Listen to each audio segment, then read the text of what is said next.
Welcome to Man Does Tech, where I solve the problems you didn't even know you had. In this video, I will show how to get chlorophyte in Terraria. Start by finding a jungle and collect mud and seeds, then create a protected farming area underground with walls and platforms. Place mud and wait for chlorophyte to spread in hard-mode caverns, maintain distance from other mud, water can help but avoid lava, and mine carefully with pickaxe that meets chlorophyte's mine power. Stay patient and watch your farm grow over time for steady chlorophyte gains. Choose a hard-mode jungle cavern with deep mud pools and nearby hives, then clear enemies and background walls to prevent spreading issues. Build mud platforms in spaced patches and use bullets or traps to control mob spawns around your farm to avoid disruption.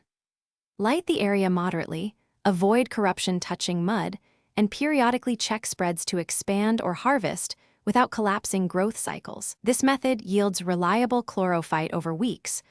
Design your farm with separated mud clusters of 4 to 8 tiles, spaced to allow chlorophyte to spread efficiently without wasting ground. Use platforms and actuators to control player access, and mark safe mining lanes to prevent accidental destruction during harvest. Keep chests and crafting stations nearby, rotate harvested plots to new mud, and use an efficient pickaxe to speed mining while preserving adjacent spreading tiles. Patience improves yields as the fungus expands slowly. Thanks for watching. If you found this helpful, don't forget to like and subscribe.